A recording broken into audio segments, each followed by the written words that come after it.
PowerPoint to talk about this. As we begin, just a little bit of a definition, because you'll see ME come up a lot tonight. And ME stands for Methodist Episcopal. So if you see a church that says John Street ME Church, that's Methodist Episcopal Church, and what that means. Get that there. Let me start with a story about Richard Allen. Richard Allen, who was the founder of the African Methodist Episcopal Church. Allen was born into slavery in Delaware in 1760.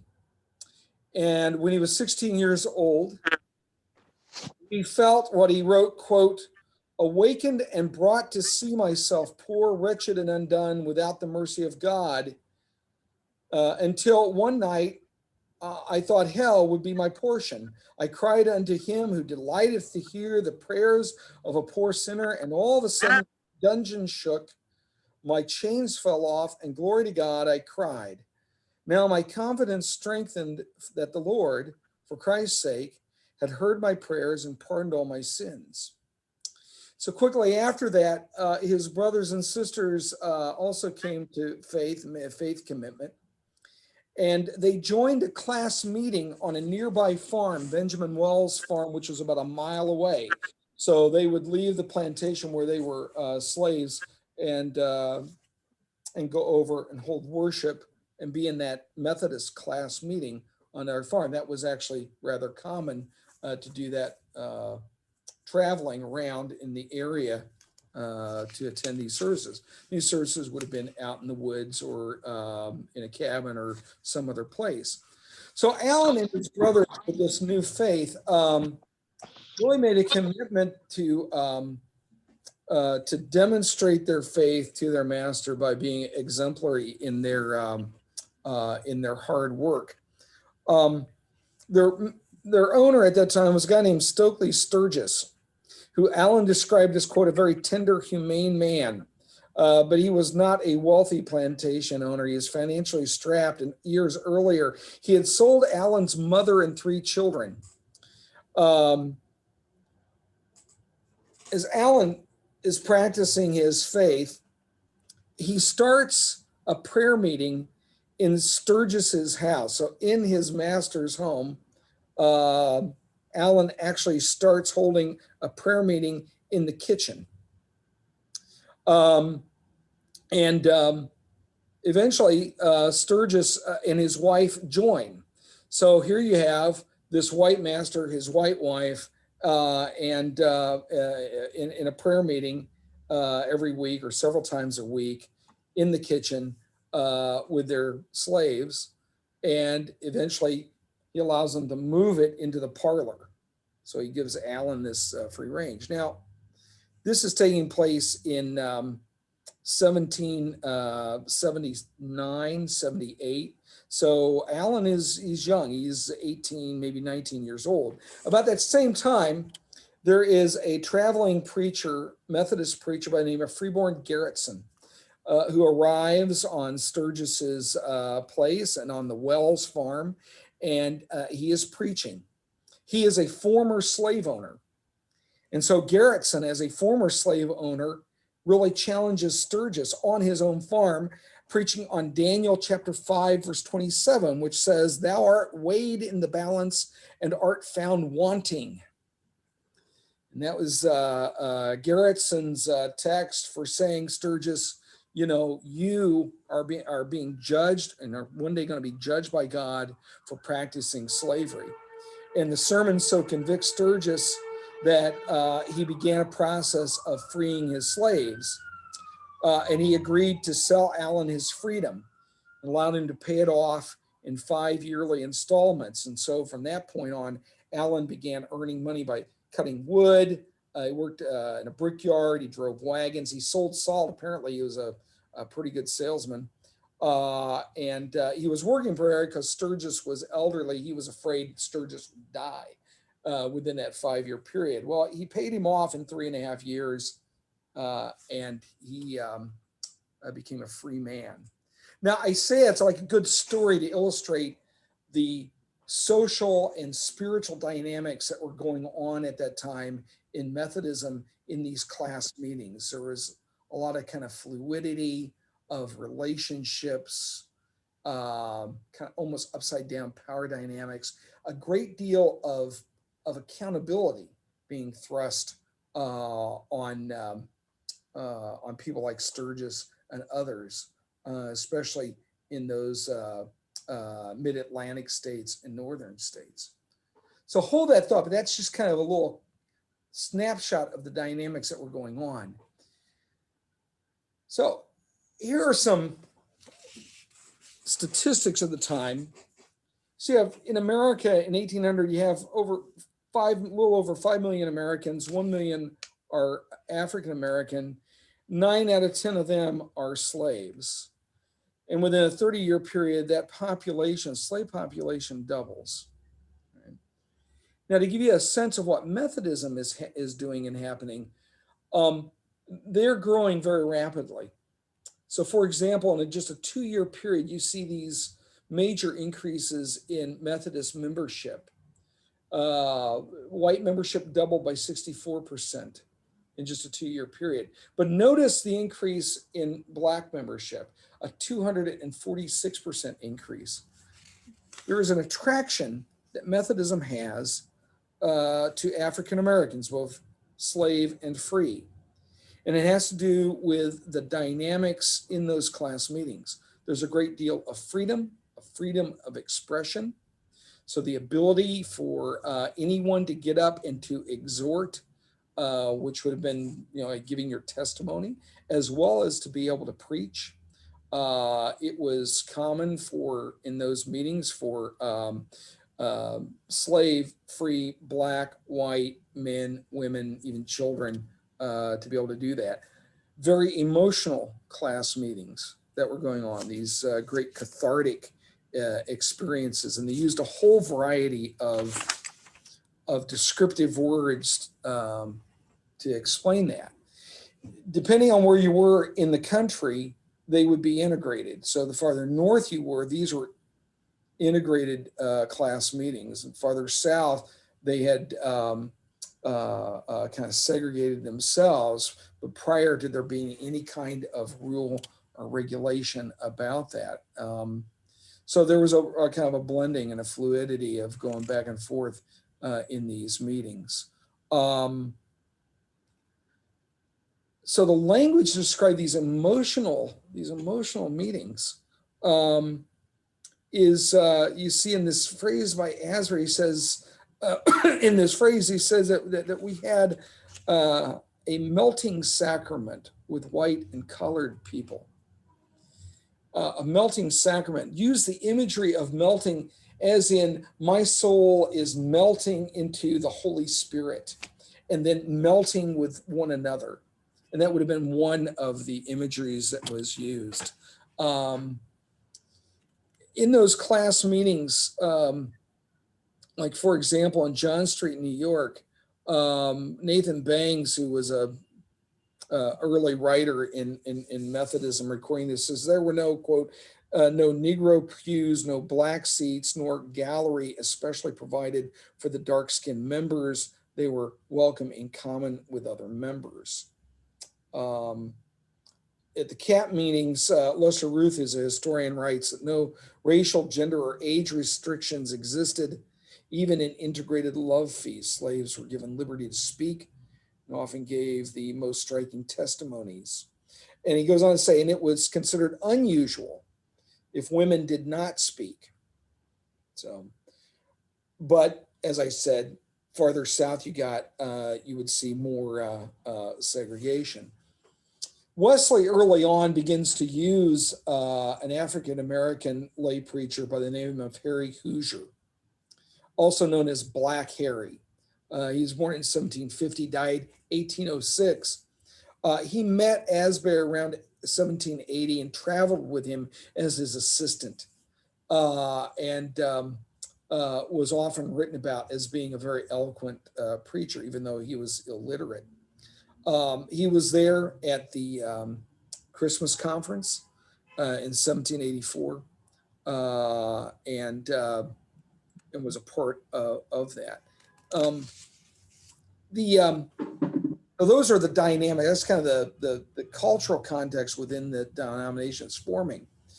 Now I want to get into the separations that take place because of racism and the racial pressures that are happening. The first denomination for us to take a look at is the African Methodist Episcopal Church, the AME church. Please note the date. The date of the founding of the denomination is 1816, but it starts almost 20 years prior to that. So, and it starts with Richard Allen. Going back to his story, Allen, along with Harry Hoosier, was the only other African American present at the Christmas conference, and he was licensed to preach at that conference. The following year, he had ridden a circuit and settled in Baltimore, traveled with Asbury, and then eventually made his way up to Philadelphia. And in 1786, he joined St. George's Church, which is kind of one of our flagship churches at that time. In 1786, he was a local preacher, which meant he was a lay preacher allowed to preach. And within St. George's congregation, he organized a society of 42 African American Methodists. Again, that language of a society, which is, you know, a large, small group. I mean, 42 people. But the next year, there's something rather traumatic that happens. St. George's had practiced segregation of their seating. And African Americans were required, expected to either sit along the outside edges or up in the gallery, as you can see above. I'm not sure how in the world they could have sit around the outside edges because those aisles on the outside are rather narrow. But Allen, along with Absalom Jones and William White, sat in the main section. And when it came time for prayers, and it was customary at that time to kneel as you prayed, the trustees of the church came and insisted that they remove themselves to the black section. They refused, and the trustees forcibly removed them and dragged them out of their seats. Now, to some degree, this is probably a staged protest on their part because they had already been talking and seeking a way to create an African American congregation in the midst of all this. In that year, that same year, they had formed what was called the Free African Society, which was a mutual aid society in Philadelphia. And quickly, Allen went to them and asked them to sponsor taking that Methodist society and making it into a Methodist church. They refused. And in fact, they actually kicked him out of the Free African Society, but instead they sided with Absalom Jones. And Absalom Jones, instead of staying with the Methodists, went with the new Episcopal Church, Protestant Episcopal Church, and founded what is still today St. Thomas African Episcopal Church. So there was that evolution that came out of it. Allen stays with the Methodist.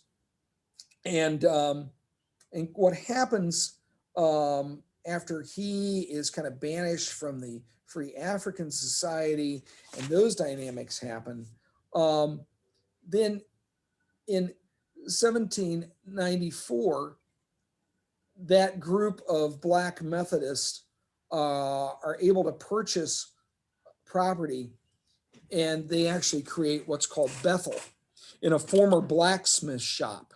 You'll notice the statue there of Allen, which is on the property of Bethel AME Church in Philadelphia. It shows him the Bible on an anvil.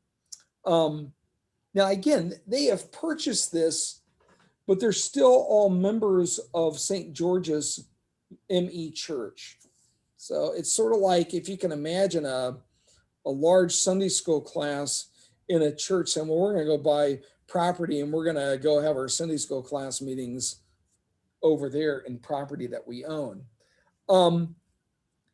It's the property that becomes very contentious from this point on. 2 years later, those African-American members create a charter of incorporation, which outlines to some degree their control as trustees. But it's not entirely clear whether it is going to be a separate congregation or still part of Bethel. Still part of St. George's, and certainly it desired to continue to be a part of the Methodist Episcopal Church. 1799, Asbury ordained Allen a deacon, the first Black preacher to be ordained. Bethel has this ambiguous relationship with the annual conference. They're tolerated by the annual conference, but the annual conference doesn't know kind of what to do with them. They're still a part of St. George, but they're allowed to operate independently. No one's really making a decision.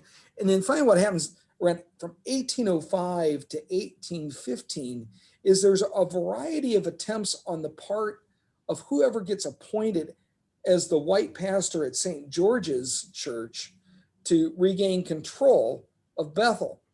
So there's one pastor who gets appointed there. He threatens to seize the property.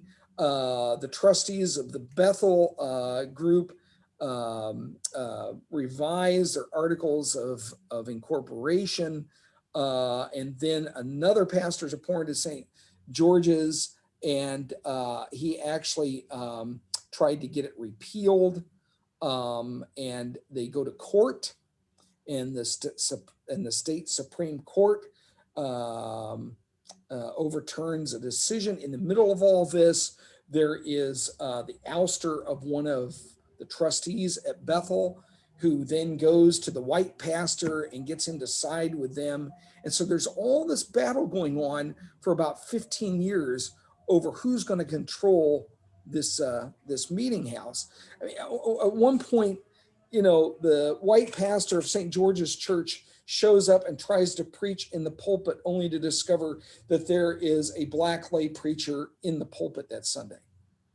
And then that happens again with Robert Roberts, who was appointed to St. George's. He attempted to preach at Bethel, but when he arrived, it's occupied. So it comes ahead in 1815 with a lawsuit that triggers a sheriff's sale. And Allen is able to overcome that because the Black members pool their money, and Allen's the highest bidder in the sheriff's sale. And then in response to that, the preacher at St. George's attempts to preach at Bethel, but members block the aisle. He petitions the state Supreme Court, but the court refuses his claim. And then finally, with that last attempt of taking it through the state courts, everything kind of dies down. And then finally, you have the creation of the African Methodist Episcopal Church, because by 1816, what they decide to do is, you've seen a few other congregations in New Jersey and in Pennsylvania like them that have started up, and Allen and Bethel organized them into an actual denomination. It goes south. It goes down to Charleston. And Emmanuel AME, as you will have known as Mother Emanuel Church in Charleston, is founded the next year in 1817. Here's the backstory on it. Before 1815, Blacks in Charleston had their own quarterly conference. Again, that organization within Methodism, where you would gather 4 times a year to conduct your business. It's the forerunner of a charge conference. But in 1815, the white Methodists in Charleston abolished it and seized the finances of that quarterly conference, wanting to gain control reassert control over their black members. What happens with Morris Brown is he is one of those leaders in that quarterly conference. He was born a free black man. He was a shoemaker, had become a local preacher. In the wake of 1815, he and others go to Philadelphia and they meet with Allen. And Brown becomes an elder in the AME church in 1816 with the very beginnings of that denomination. And so they go back, this delegation goes back to Charleston, and they found Emmanuel as an AME church with all these Black Methodist Episcopal members that come over to their side. Now, in 1817, what pushed it over the edge was that there was a hearse house that was built on a black burial plot on Pitt Street. And in protest, every black class leader surrendered his class papers, and over 4,000 black members withdrew from the Methodist Episcopal Church in the city to form that. Okay. Now, that year, immediately, the city declared their worship a nuisance, and they arrested 469 African-American members.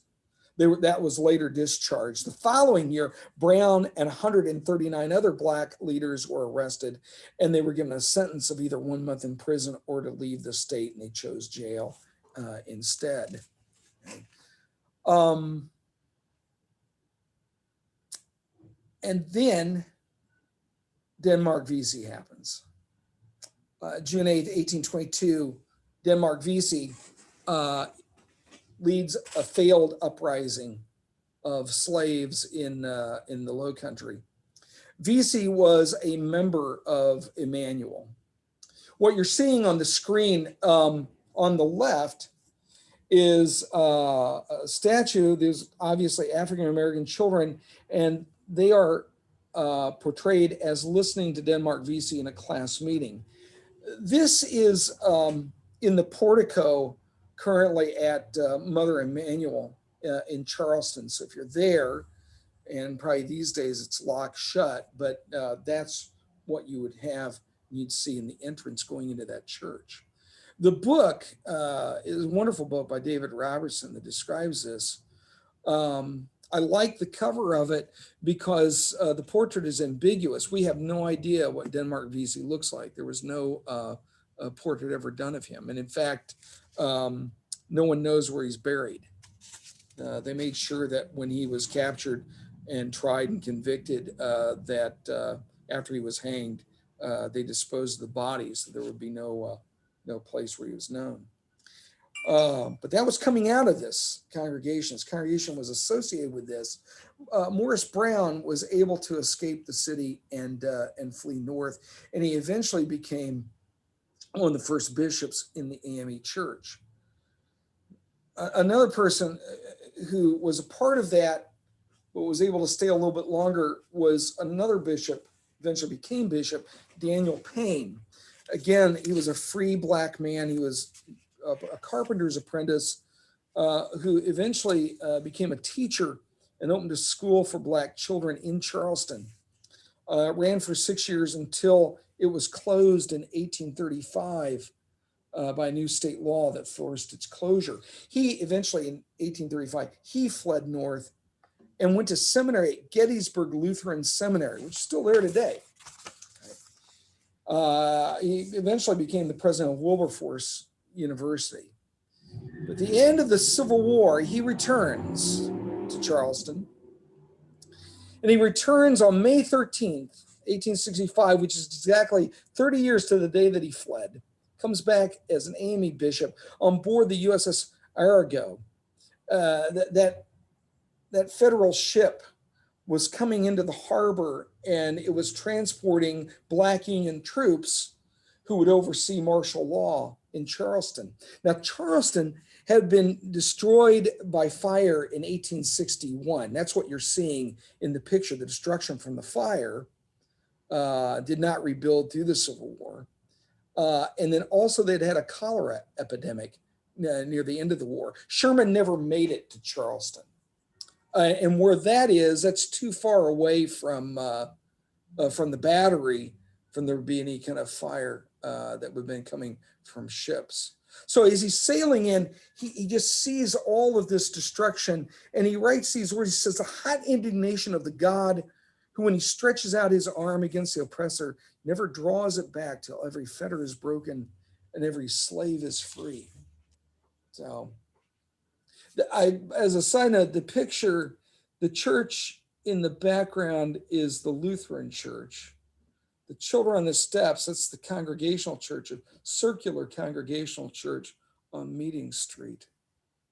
Both of those are still there.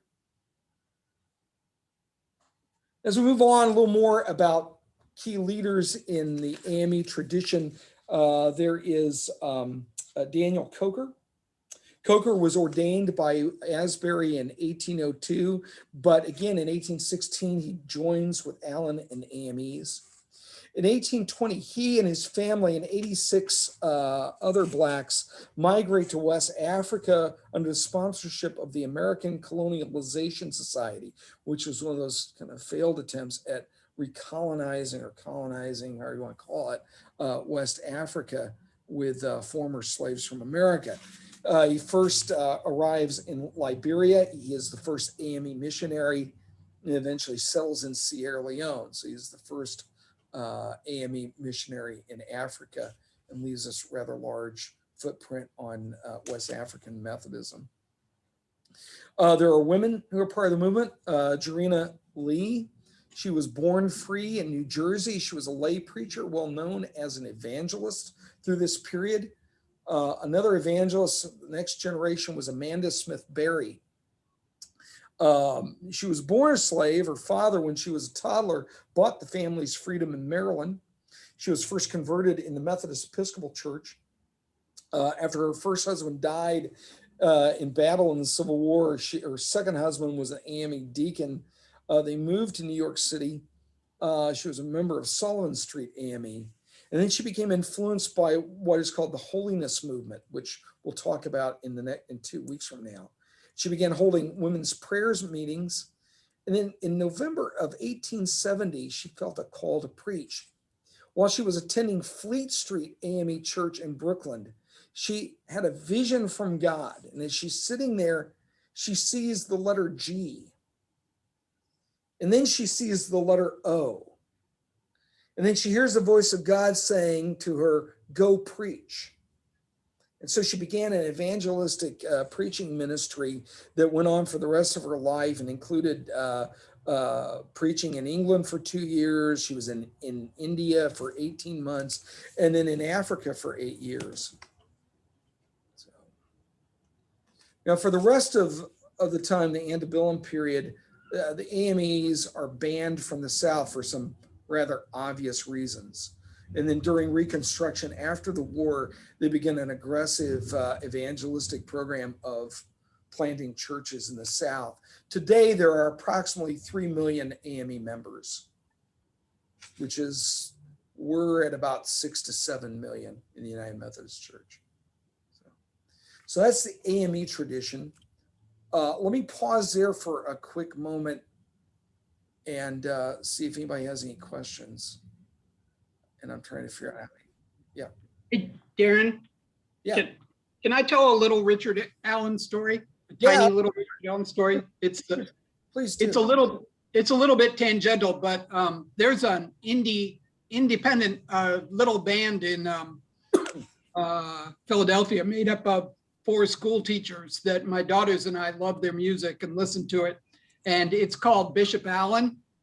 And I wrote to him and I said, oh, it's so cool that you're named after Bishop Allen. He was such a great man and he, led that great rebellion and he was so cool. And they said, we have no idea who he is. We named ourselves after Bishop Allen Street, which is the street where the bar we met in is. And we just named ourselves after that street. And I said, oh, listen, you got to learn about this guy's history. You're in Philadelphia, you should know this. And it was so funny because they had no idea who he was. They'd never heard of him, even though they lived in Philadelphia. And they went out and studied him afterwards to find out who he was. Perfect. You did your duty. Yeah. Well, I'm not sure how Alan would feel about a band named after that formed in a bar, but Yeah, and it's for white people. even more so. Good. Any I have other a questions about question, AME? Darren. Mhm. The Mother Emanuel AME Church that you mentioned and showed us a picture of, is that the same one where the shooting occurred a few years ago? Yes, Okay, exactly. so it's still going on. Very strong church, flagship church. Yeah. The only way I've ever seen that church was with police lines and barricades and cones in front of it because of the shooting. When we were there, it was right after the shooting, so everything was blocked off, and they had police lines everywhere. So Darren's picture was the first time I'd seen it without all that stuff in front of it. Yeah. That's what I'm saying. What's in the portico? Yeah, you used to be able to walk in there and see it, which years ago, the book I showed you is now at least 20 years old. And I remember, kind of reading it at that time. Jenny and I have kind of the habit of reading history when we go back to the Low Country. So we had read it. And so it's neat to be able to walk in there, but I doubt if you could get in there now. So You can't even walk into North Church now. yeah. Let me move on. If you're ready to move on, any other questions about the AMEs? Any clarification? Yeah, Don. You got to mute. Yeah. Actually, before the AME, you showed a slide of Methodist Episcopal, and it had a tree. Is that the logo of the church, or was the tree just a random graphic?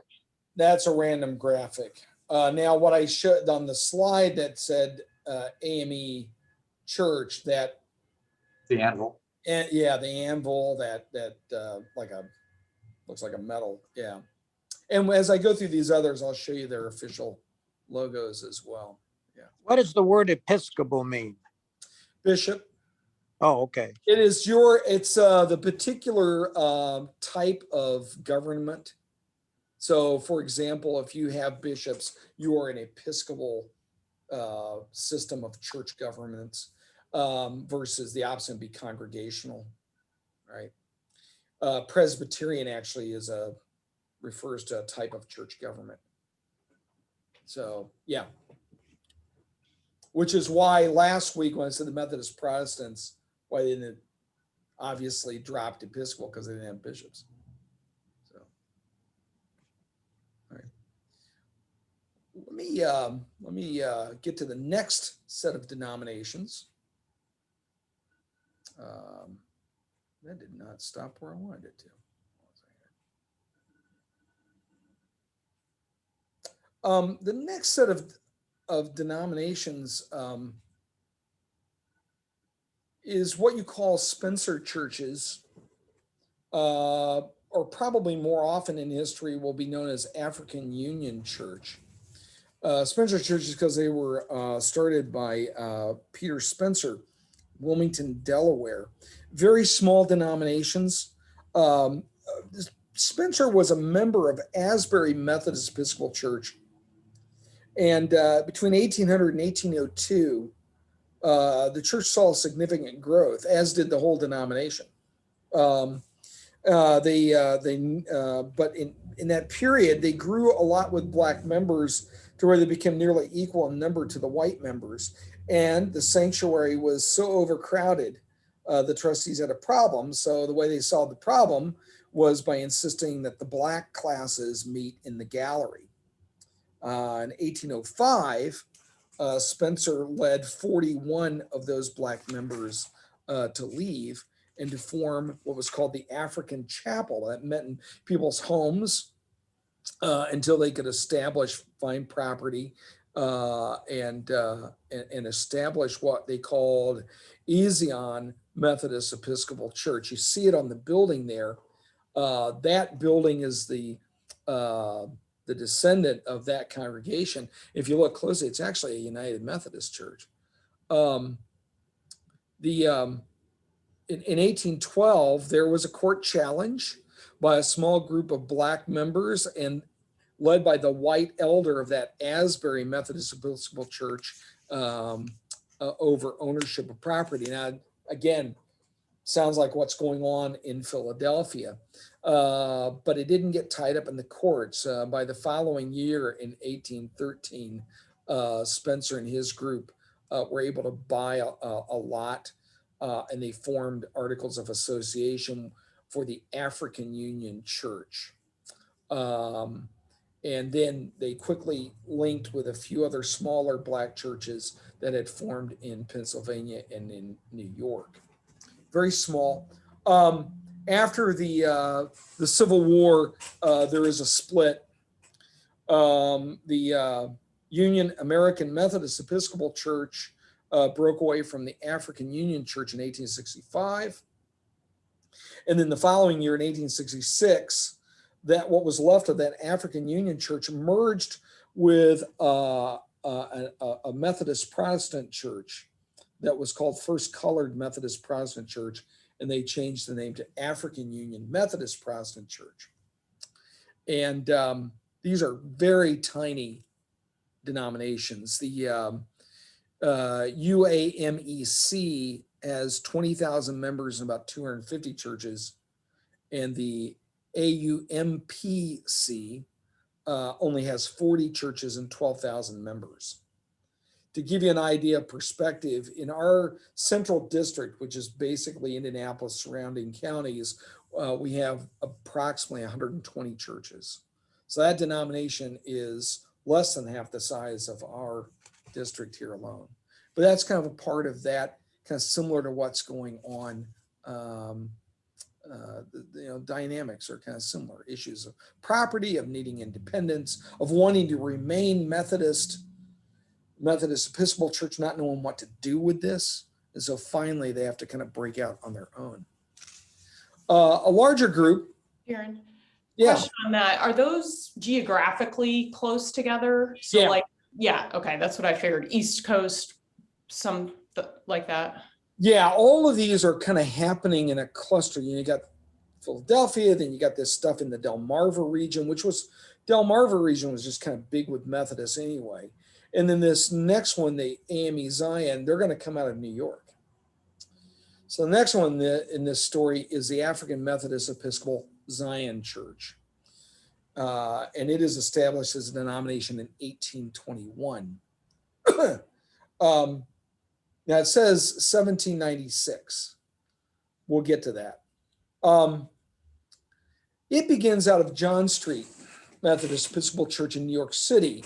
Last week, if you remember, I talked about that John Street was one of two of the very first that had formed in 1766. What's on the left side is a picture of the original meeting house.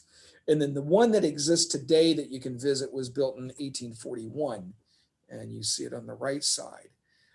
Like what happens up in Philadelphia, or I should say down in Philadelphia, St. George's, you have the formation of a Black society within that. In 1793, they had 143 Black members in 6 different classes. They were led by white leaders. 3 years later, a guy named Peter Williams requested that Bishop Asbury allow them to form their own society that would be led by Black class leaders.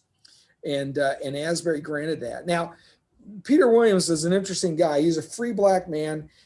He got his manumission, his freedom, with the help of the John Street congregation. They loaned him the money for him to buy his freedom. And that would have been a typical pattern for a Methodist class meeting at this time to have assisted with a Black member acquiring their freedom if their master would have allowed them to purchase it. So they basically loaned him the money and he repaid the church. He was also the sexton of the church, kind of the church building manager, and he ran a tobacco shop. Pretty successful. He also was a Revolutionary War veteran. And in his son, Peter Williams Jr., will become an Anglican priest, one of the first African-American Anglican priests to be ordained in the Episcopal Church. So he's kind of got the ball started and rolling. And in 1796, they rent a house on Cross Street and they call it Zion, which eventually called Zion Church. So again, you've got property, separate meeting space, but it's still under the umbrella of the John Street congregation, the John Street Quarterly Conference. One of their key leaders who will rise up in all of this is James Varick, who eventually becomes the first bishop in that denomination. He starts off as a class leader, and he is eventually ordained a deacon by Asbury in 1805, along with a few others as well. Unlike what happens with Bethel in Philadelphia, they do a better job of writing the articles of incorporation, so it's clearer about who owns this property and the trustees, right? So they don't have the extensive divisions that happen with a conflict between the white pastor and Zion. And in fact, the white elders who were appointed to John Street are actually very instrumental in supporting them in their autonomy. It's almost the opposite story of what happens with St. George. I mean, at John Street, they get these white guys that get appointed who are basically pretty much rebels who have sympathies with the Methodists, or what will become the Methodist Protestants, one of which is a guy named William Stillwell. William Stillwell at one point kind of breaks away for a few years, forms his own Methodist society known as Stillwellite Methodist, and that group actually joins the Methodist Protestants. But these white pastors at John Street, they actually authorized Varick and Thompson to serve communion on their own, which was a violation of the Book of Discipline. And then during this period, from basically 1800 to the time they form his denomination, you've got different jostlings around. Like at one point, they're contemplating, should they just join the Episcopal Church? So there's kind of a faction of them that leave and go off and do that. And there is an Episcopal Church that's formed out of this. At one point, they're in conversations with Allen and the AME and becoming AME, and then that doesn't work. And then they're in negotiations with the New York Annual Conference. And the New York Annual Conference, as history always repeats itself here, can't get their act together to figure out what to do with these people. And it goes around and around and around until finally in 1821, there is a conference that's held that is actually led by two white Methodist Episcopal elders who will help them organize into what becomes the African Methodist Episcopal Zion Church, because they had requested to become their own annual conference. That following year, Varick and two others are actually ordained by sympathetic white elders, which would again been a violation of the Book of Discipline because they were not ordained by a bishop, and Varick becomes the first bishop in the denomination. So there is Mother AME Zion Church today, which is now located up in Harlem. And the tie-in with the abolitionist movement is Harriet Tubman, who was an AME Zion member and actually started a home for children. You can visit in upstate New York, a historical marker and location for that. They, again, like the AMEs, they're banned from the South until after the Civil War and during Reconstruction. And during the Civil War, they'd worked with Union troops, and they go south and spread southward. Today, their membership is about 1.4 million. Okay. You pause there. Any questions about the AME Zions? Let me move on to the last denomination that comes out of all this, which is the Christian Methodist Episcopal Church, the CMEs. And it is formed after the Civil War in 1870. Now, the backstory on them is really kind of twofold. One, the Methodist Episcopal Church South, there's a split that happens prior to the Civil War, and you have a Methodist Episcopal Church South that prior to the Civil War has a lot of Black members in it, a lot of slave members. Like, for example, Trinity Methodist Episcopal Church in Charleston, their membership in, what is this? 1856, so really kind of close to the eve of the Civil War. Their white membership was 293. Their Black membership was 1,806. Now, I've preached at Trinity, and it's one of those horseshoe-shaped galleries. I can't figure out how in the world you're going to fit, 3/4 of your membership there, and then, down in the nave is just a few white people. But you have all these Methodist Episcopal churches that were loaded with Black members, and then suddenly with emancipation, now you have a bunch of members who are free Black people. Right? So that drives the question, what are we going to do now that our churches are dominated by former slaves? At the same time, the Methodist Episcopal Church in the North, at the end of the Civil War, creates the Freeman's Aid and Southern Education Society, or simply known as the Freeman's Aid Society, which eventually works in an ecumenical way, but it started with us in 1866 at Trinity Methodist Episcopal Church in Cincinnati. It begins focusing on education in the South. And by 1868, it started 59 schools. Some of those became universities, such as Claflin University and Clark University, that become a part of that. And every annual conference, going all the way into the, really late 1920s, will have a Freeman Aid Society committee. The Indiana Annual Conference had one. And one of the main things that they did was they raised money for these schools. And there was an offering that was taken up on the Sunday closest to Lincoln's birthday.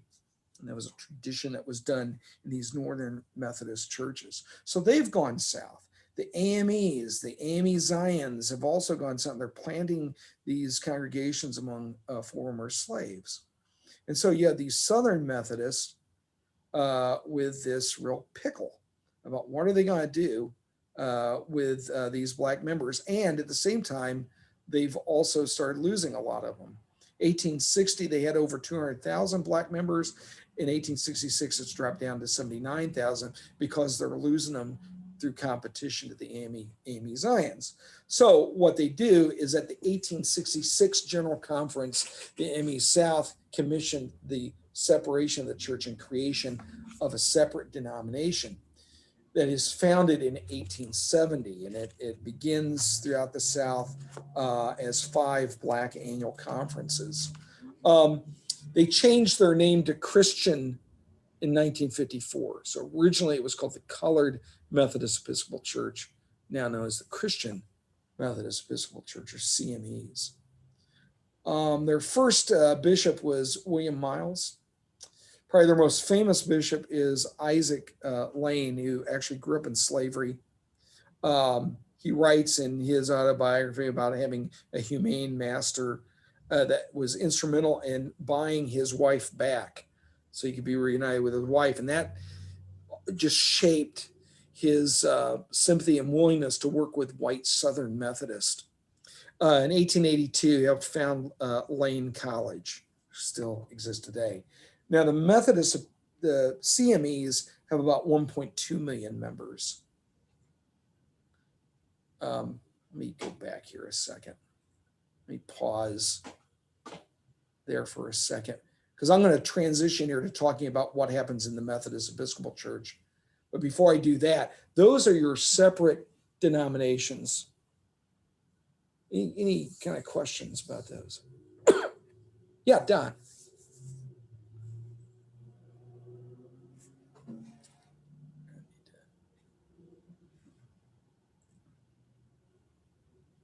Feel free to Can you just, hear me? yeah, go ahead. Okay. Are there any major theological or governance differences among the EME, EME Zion, CME, and the ME? No. All of them, including with the Methodist Episcopal Church, all have the same doctrinal standards. They all, if you look at their book of disciplines, they have the articles of religion like we do. Now, having said that, during the Reconstruction era and going on, that there was fierce competition and a pretty judgmental attitude among of AME Zion versus CME. CME were seen as sellouts, accommodationists, and that kind of stuff. But doctrinal differences, no. Anybody else? No? Yeah. As each of these denominations formed, did they adopt a book of discipline? Yep. Everybody. How did or do those books of discipline compare with the one we use now as the United Methodist Church? Yeah. It's interesting. I don't know a lot of the details. I kind of know around the edges. But there are some they're like slight differences. Like, for example, I think it's the AME Zion, instead of calling things annual conferences, it's a district. And their districts, like, for example, the Midwest district takes in about 8 states plus Trinidad and Tobago. When we talk about district, it's a very small geographical area within a state. So some of those differences, they have differences in terms of, they all will use terms like elder, like I'm an elder, but they'll have deacons, and their deacons are different from the way our deacons operate. Most of the language is the same, but it kind of functions a little bit differently. But it's almost like wonky inside baseball stuff. But it's interesting that by and large, the basic structures are rather similar. So, Thank you. yeah, in other words, they're not congregational in their structure. They're not Presbyterian in the structure.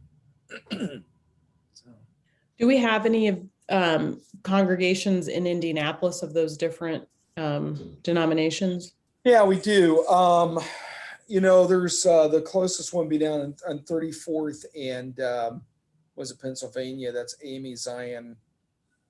Blanking out on the name. But we do. I'm on 46 in College is an AME church that recently just changed their name. It used to be Phillips AME. So, yeah.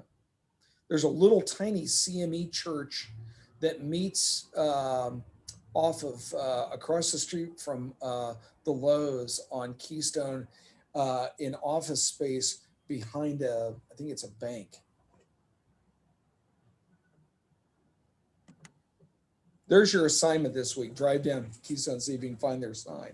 It's there, but you gotta be watching for it. Anybody else? Let me move on to the last section of this story, and that actually takes us back into the mainline, into our denomination, because there were African Americans who stayed in the Methodist Episcopal Church and have stayed a part of the Methodist Church, and obviously now a part of the United Methodist Church. So to tell this story, the Methodist Church in 1939 was formed as a merger of the Northern Church, which was simply known as the MEs. The Southern Church was ME South, and then that small denomination we talked about last week called the Methodist Protestants. The merger had been talked about since the 1870s, but finally came down to being able to cut the deal because they segregated the Methodist Church into what became known as the central jurisdiction. Now, prior to the central jurisdiction, what happens with the Methodist Episcopal Church, that's the northern denomination, what happens during the Reconstruction era is that they are also moving into the South. And they have really a couple of different ways that they address the issue of Black churches. One way is they created all Black annual conferences. So it's like Delaware, Washington conference that overlap geographically with white conferences. However, on the other hand, they also had integrated annual conferences. So for example, Mississippi in 1866 was an integrated annual conference of those ME churches. And there were 9 integrated annual conferences during Reconstruction. But by 1876, there were no longer any mixed race annual conferences. What General Conference had allowed to happen was for each annual conference to decide whether or not they wanted to segregate by a majority vote. And as Reconstruction was coming to an end, as Jim Crow was emerging, the Methodist Episcopal Church mimicked that. And so really by 1880, you now have kind of a de facto segregated church, but it was never put into the Constitution. What happens in 1939, in order to effect a merger with the Methodist Episcopal South, was the creation of a jurisdictional system.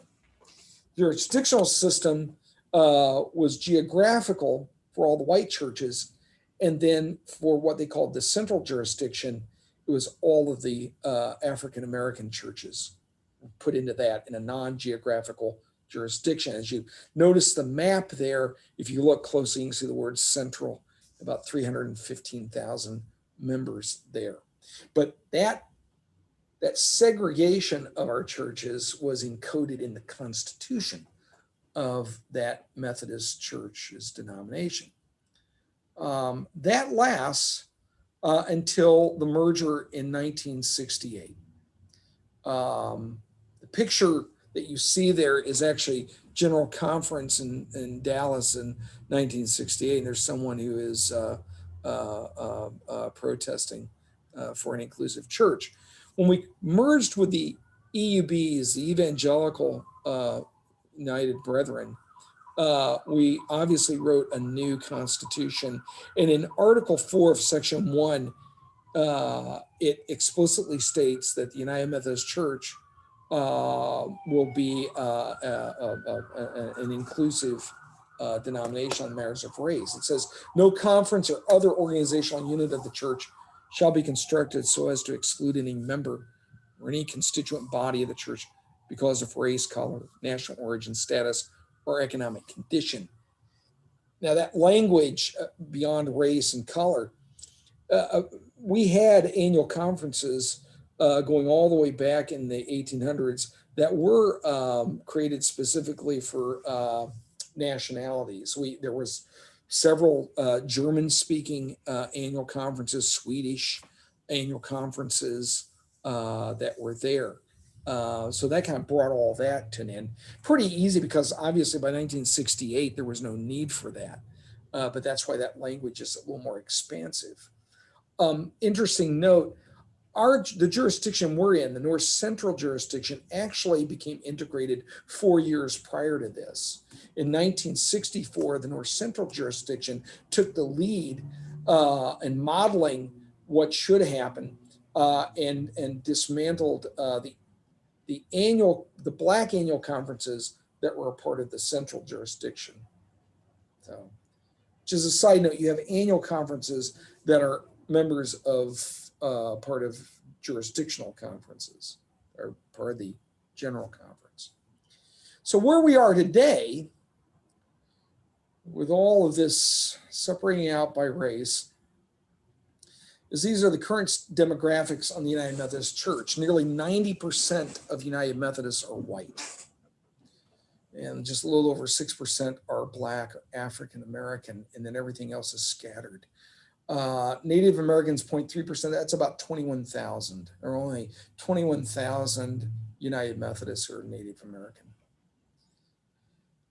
In Indiana, here's how we look. These figures are, I think, about 2 years old, 2 or 3 years old.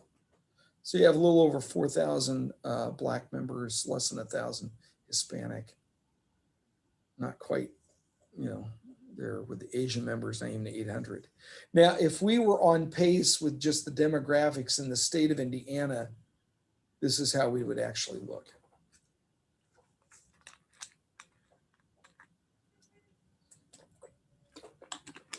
As you well know, Indiana is a rather homogeneous state, so we are even more homogeneous than the state of Indiana. At the denominational level, in 2012, the United Methodist Church entered into what you call full communion with all of those denominations. There had been Pan-Methodist work with AME, Zion, and CME even prior to that. By full communion, that means that we recognize one another fully, our doctrines or standards. On a practical level, what full communion means is that we can transfer pastor's ordination from denomination to denomination. So if someone, for example, is AME and they seek to serve a United Methodist Church, they can do that without additional coursework and requirement and examination. So one last question that I think all this brings up is the question of how much independence versus connection we have with one another around racial identity. When does having separate space actually support diversity and equality? And then in what ways or when does it actually perpetuate racism? I will stop there. We can talk about that question or any other questions that you have. Hey, Darren. Yeah. My mom wanted to know, of all the churches listed in the Pan-Methodist slide, do they all allow women to preach? AME, Zion, CME do. Those two small ones that I didn't even know existed until very recently. I'm assuming, but I don't know for certain. But yes, they all have a tradition of that. I'm not sure, and I was trying to find it and I gave up this week of finding out when they actually started ordaining women. There's difference between women preaching and being ordained. And so someone like, Amanda Smith-Berry is, preaching regardless.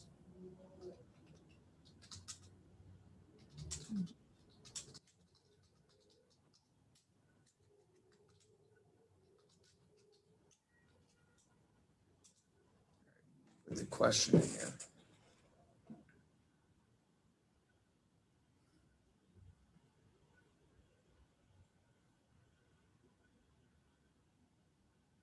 Any thoughts or comments about?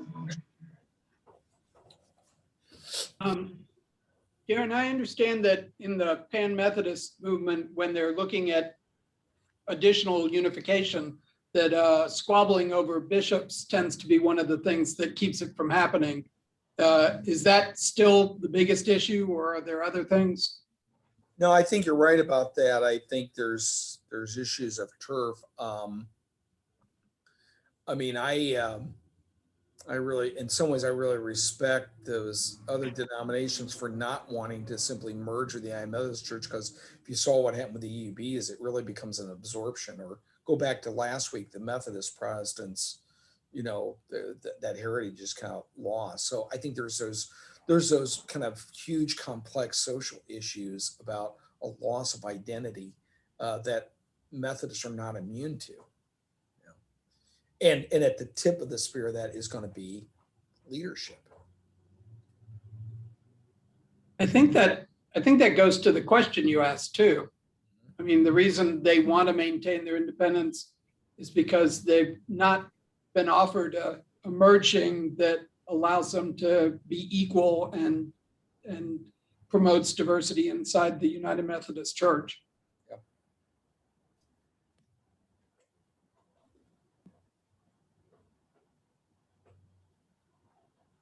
Your question, Darren, about, I think, you know, we always say the most segregated place is Sunday morning churches. Yeah. And your question kind of goes with that, you know, it explains why we continue to have separate churches. And I can understand how people would be on both sides of that as far as wanting to have their own separate church, especially the minorities, you know, because there would be so little power in combining the churches. Yeah, no. And it kind of relates to schools, you know. I sometimes struggle with the historically Black colleges, but I can understand why people that would be an important choice for them too.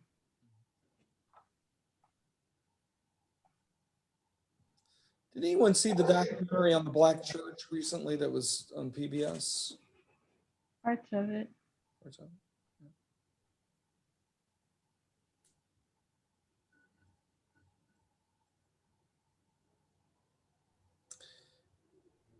In terms of racial equality, I didn't put a slide. It should be noted that United Methodist women have worked on that issue consistently for a very, very long time. Shannon, or Margaret, if you want to chime in, further perspective on that.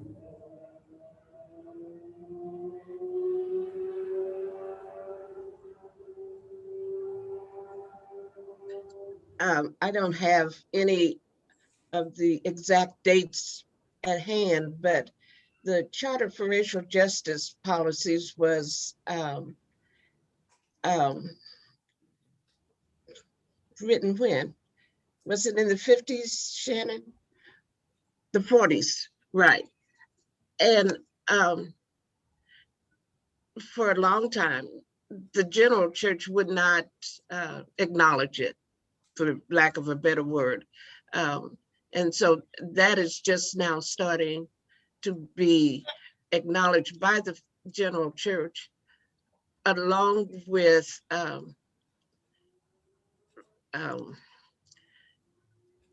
the Commission on Religion and Race, the General Commission on Religion and Race, supporting United Methodist women in that effort. Shannon? So United Methodist Women is very active with Church Women United. So we are very close with our sisters in the CME, the AME, Zion, and AME churches. We meet once a year minimum here in Indianapolis with our not social justice day, legislative day, which I want to say was in March. Yes. It was viral this year.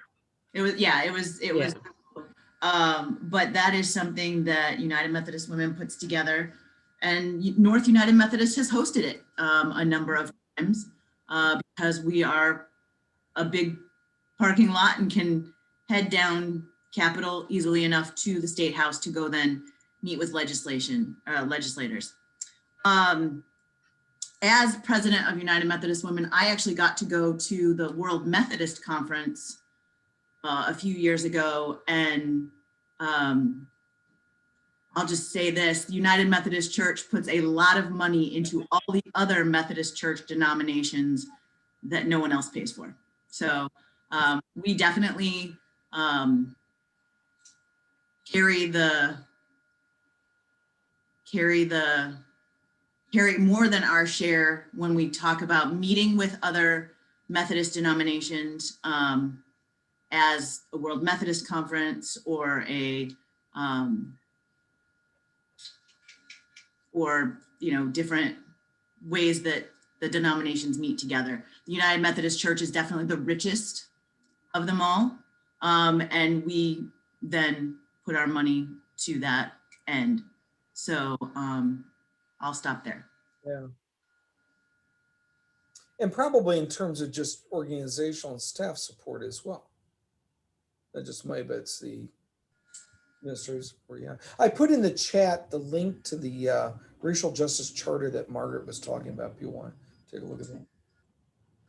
And Darren, I believe it is, I don't know if it's the World Methodist Council or if it's the Methodist Federation. Their museum was in Lake Junaluska. Yeah, I think it's the World Methodist Council. World Methodist Council, okay, yeah. I think they just recently closed it, I think. They did recently close it, but that's outside of Asheville, North Carolina. Yeah. In a Methodist retreat center. Yeah, yeah. A lot of Methodist mugs and portraits and stuff like that, So. Yeah. But also the Methodist archives at Drew University in New Jersey carry a lot of this history. Yeah. So having been to the archives recently within the last 2 years, was really interesting to see all of this history being preserved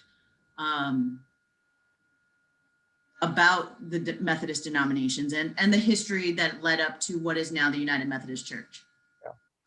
John Street has a museum. I would call it small, but actually it's has a substantial collection in it. So if you're in New York City, it's there. And actually, University of Evansville in New Chapel now has this extensive collection that was donated to them by one of their professors. It has a whole variety of stuff. So. And Scarrett Bennett and down in Nashville has a great archives of women preachers, women laity, women in the different Methodist denominations as well. Yeah.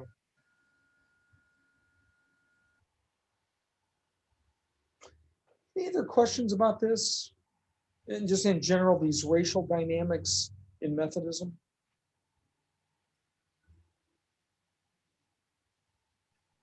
The history was really eye-opening. I think it helped me understand a lot better the different, because I'd heard a lot of those terms, but not understood where they came from or what it was. So. See, one of the things that you see early on with the AME Zion, and then the African Union Church is the desire to have independence, but still remain connected. I mean, the original desire for Allen was to stay a part of the Methodist Episcopal Church, but to create autonomy within it as its own congregation, with AME Zion creating their own annual conference. It was wanting a degree of separation for their ability to control and form. And it was specifically about evangelism and advancing an anti-slavery message. But they were not accommodated. And so that's why the AME and AME Zion, you see these, it takes several years before they actually break away and form into separate denominations.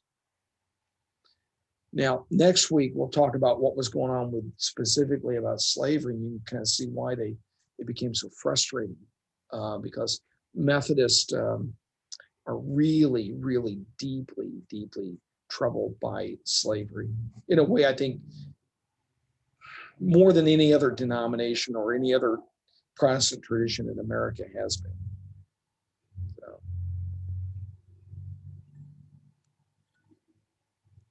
Anybody else? Right. Yeah, Don. More so than Quakers? Yes. I'm glad you brought that up. I was going to talk about next week, but the difference is twofold. One, the demographics on Quakers is they're geographically located a little more distant from the South, not as prevalent, although they're there. But also socioeconomically are kind of up the food chain from these lower class Methodists, where it's really kind of hitting them in a more intimate way. But the biggest difference is organization. as you can tell, Methodism is this connectional structure where everybody's linked with one another, as opposed to being on a, you know, kind of an autonomous Quaker meeting, which is essentially, you know, it's a congregationalist system. And it's that connection of us being connected with one another that kind of creates that tension that's there. How can we be united and yet be so deeply divided over this issue? Sound familiar?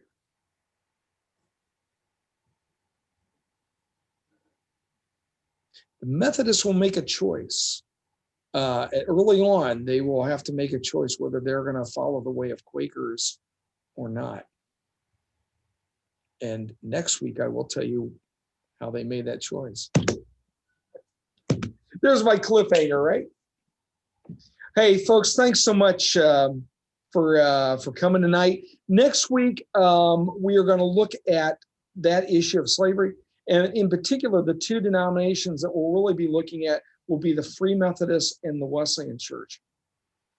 Okay. Folks, thanks so much.